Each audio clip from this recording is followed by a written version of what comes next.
in rupees compared to those denominated in US dollars. This excess liquidity in the system is still present in the system, although at a much lower level, and is costing the Bank of Mauritius, because they have to mop up this excess liquidity. It's costing us, the Bank of Mauritius, 4 billion rupees annually, just for the mopping up of this excess liquidity. Now, while the experts advocated for an increase in the key rate, which at the time was 4.50%, in September 2024, the previous government, in spite of the experts asking to increase the rate, they decided, contrary to expert advice, with a reduction, to go for a reduction in the rate to 4%. So lower returns coming from domestic money market are the result of the massive excess liquidity we've seen over the past years. This has contributed to negative interest rate differentials, as I said, against with currencies such as the US dollars, and this obviously would lead to a weakening of the rupee because we import most of the things in dollars. As a result, the inflation rate reached a peak of 11.3% in February 2023, while the rupee itself depreciated by 46%, Mr. Deputy Speaker, against the US dollars between the end of December 2014 to November 2024. On a cumulative basis, inflation increased by 46.5%. Now, the trade deficit was at a high of 180 billion, or 28.2% of GDP in 2023, and it worsened further to 207.8 billion rupees, or 29.9% of GDP in 2024, are the result of an economic model which was based on reckless consumption and imports. That was the model they chose. It was exacerbated by the money illusion created by the previous government with the proliferation of various types of allowances and an unprecedented and unjustifying money printing. Now, nonetheless, the headline inflation rate is at 2.9% for the 12-month period ending June 2025, compared to 4.5% in June 2024. We're speaking of the headline inflation rate.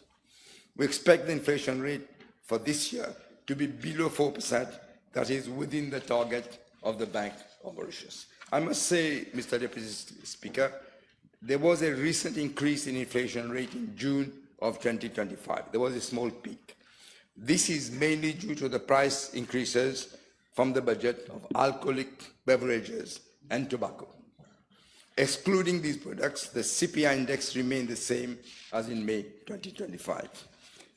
Mr. Deputy Speaker, as I've always said, we cannot undo the disastrous results of 10 years of reckless economic mismanagement in this short period of time. When we took office, we have changed the direction of travel, if I may say so. We are changing the economic model from the one highly dependent on consumption and imports to one driven by investment, exports, and innovation.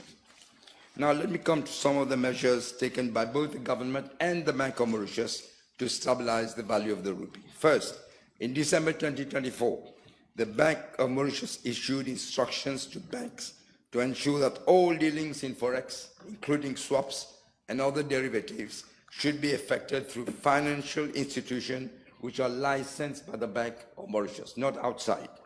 Banks were also requested to enhance due diligence on intercompany buying and selling of foreign currencies, as well as swaps and other derivatives. The reason behind these measures was to prevent a parallel market, which caused distortions in the pricing and drove forex inflows away from the official market. The second thing they did was in February 2025, the key rate was increased from 4% to 4.5%, what the expert had said in September of last year.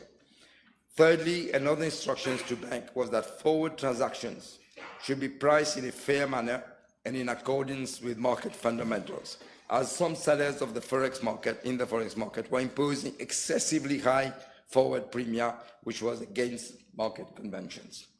Fourth, the regulatory arbitrage between the Financial Services Commission and the Bank of Mauritius regarding the purchase and sale of forex by treasury management companies was discontinued totally.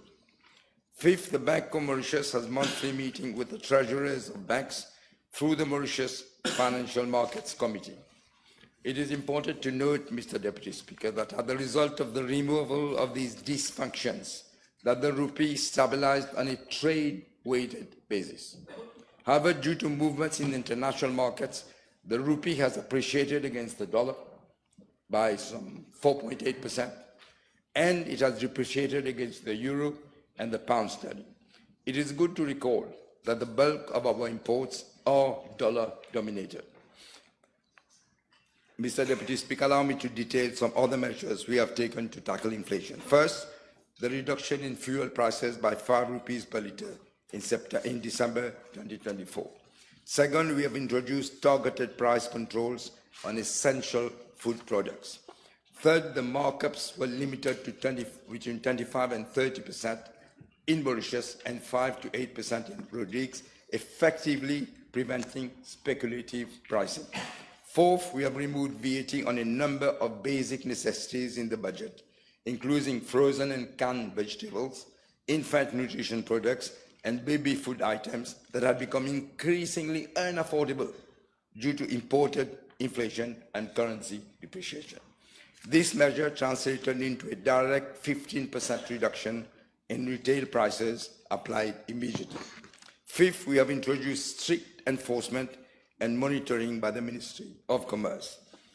Mr. Deputy Speaker, sir, as announced in the budget, we have set up a price stabilization fund of 10 billion rupees with an initial contribution of 2 billion rupees. The Ministry of Commerce and the STC are working on how to operate the fund. We are changing the economic paradigm from one that relied excessively on consumption, imports, and money illusion to one anchored on investment, export of goods and services, innovation, and technology. We also need to produce more locally and lower the import bill. We also need to produce more domestic clean energy and lower the trade deficit. In addition, we have to lower the fiscal deficit and the borrowing requirements and the debt to GDP. Thank you, Mr. Speaker. Deputy Speaker. Thank you, Mr. Deputy Speaker, sir. I thank the Honourable Prime Minister for his reply. My first question to the Honourable Prime Minister, after he has given a series of measures taken by the Bank of Mauritius, whether he is satisfied with a strategy adopted by the Bank of Mauritius to ensure that inflation expectations are solidly anchored and exchange rate pressures are contained, to use the words of the Monetary Policy Committee of the Bank of Mauritius, whether he is satisfied with the strategy. I must say we're going in the right direction, Mr. Deputy Speaker, and I'm glad you mentioned expected inflation rate, because that is very important. Very often people react not on the inflation rate, but what it will be in the future. So I'm very satisfied with how it is going, because we're bringing it down. Can the Honourable Prime Minister inform the House the number of times the Bank of Mauritius has intervened on the foreign exchange market since December 2024 and the amounts of money that have been injected each time? I think I mentioned, Mr. Deputy Speaker, that actually the Bank of Mauritius has annually so far, up to now, 4 billion rupees intervened on the market to mop up this excess liquidity.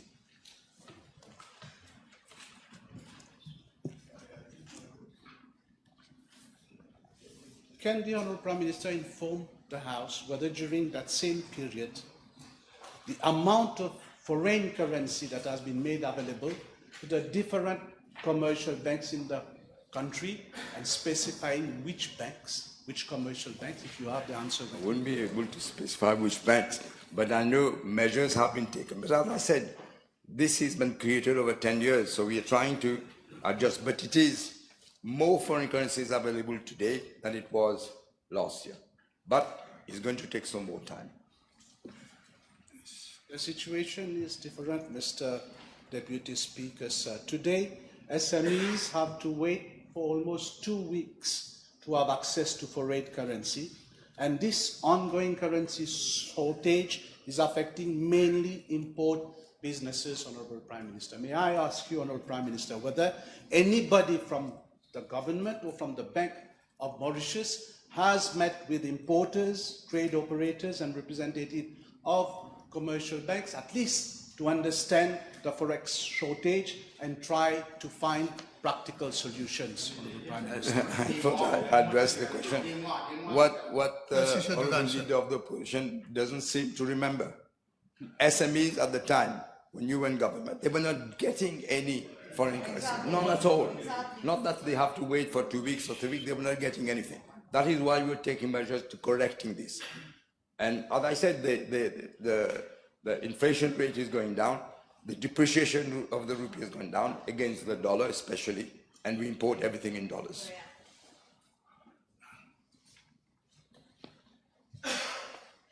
Can the Honourable Prime Minister inform the House whether he is aware of the unofficial forward pricing practice for major currencies being used by some commercial banks, which is well over and above the consolidated indicative exchange rates of the Bank of Mauritius? And may I ask him what is being done by government to put an end to such extortionate practices? I did mention, Mr. Deputy Speaker, the measures that the Bank of Mauritius are taking. For example, there is a regular arbitrage between the Financial Services Commission and the Bank of Mauritius regarding the purchase and the sale of forex by treasury management companies. They are looking into this constantly, daily. May I ask the Honourable Prime Minister whether he is aware this time of accusations of serious hoarding of foreign currency by some companies, and whether, with a view to address this problem, government is envisaging introducing legislation? We are introducing legislation, in fact, today, to make sure that we can track what is happening, the financial crimes. This is what we're doing today. But if the Honourable Leader of the House can be specific, I will take note of it. Your answer is not related to the question I asked you, Honourable Prime Minister. With regard to inflation, can the Honourable Prime Minister provide to the House a forecast of the inflation rate until the end of this year, at least? I can forecast, but the economy is not a stable thing that you can forecast exactly. But I can tell you, Mr. Deputy Speaker, I can tell the Leader of the Opposition, 3 things have created this problem. First of all, the budget deficit has been allowed to grow. The borrowing requirement, you know, the borrowing requirement is practically 10% of GDP, which is terrible at the time. And also this massive trade deficit, which is 30% of GDP. That is why we have forecast that the inflation rate will be around 4%, perhaps less, by the end of this term, this year.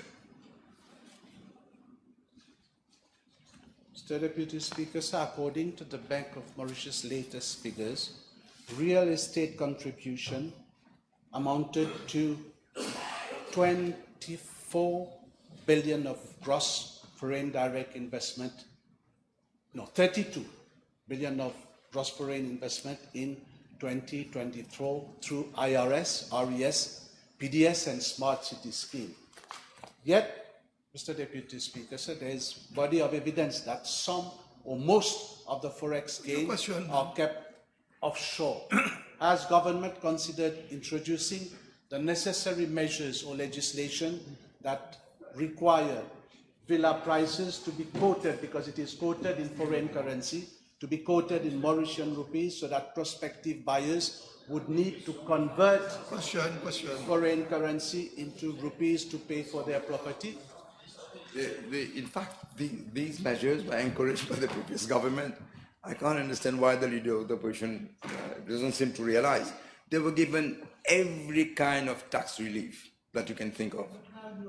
Yeah, we have changed. We have changed in the budget. There is no such tax relief. We have grandfathers the measure, but that's it. There will be no more from the new ones. And also, they've kept the money abroad at the time. Now we are saying that we have to go by what the Bank of Mauritius is saying. Honorable Duval, a question?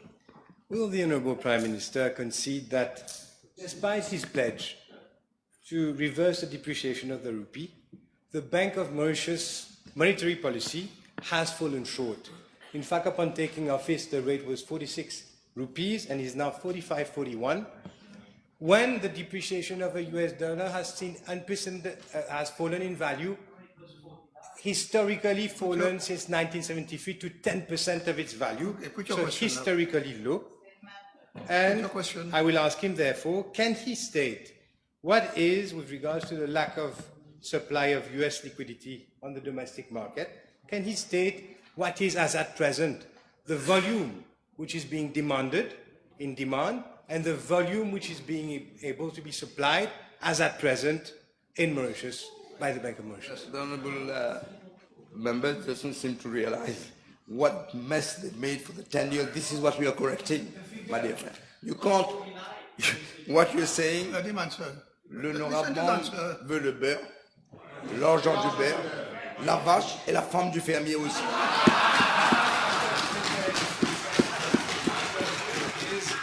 Whether he can state, my question is whether the Honourable Prime Minister can give the figures to the House of the volume of demand for the US dollar as at now and the supply which is being able to be provided by the Bank of Mauritius as at today. The volume varies from day to day, Mr. Deputy Speaker. And as I said, I did enumerate the measures that the Bank of Mauritius is taking to clear that mess that they left. Honorable Leader, a question? Yes, one last question. Honorable Deputy Speaker, sir, with regard to the NLP situation prevailing at the head of the Bank of Mauritius between the director and one of his deputy concerning the nomination of Mr. Binik as chairperson of SBM, which is now public But this domain. has, excuse me, Honorable Leader, a question? You will agree, Honorable Prime Minister, this has nothing to do with the PNQ.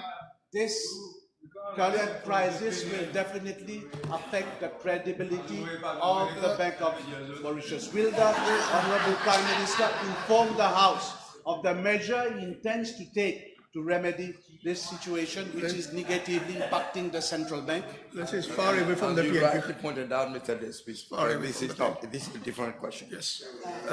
No more question. Then we go to question addressed to the Honorable Prime Minister.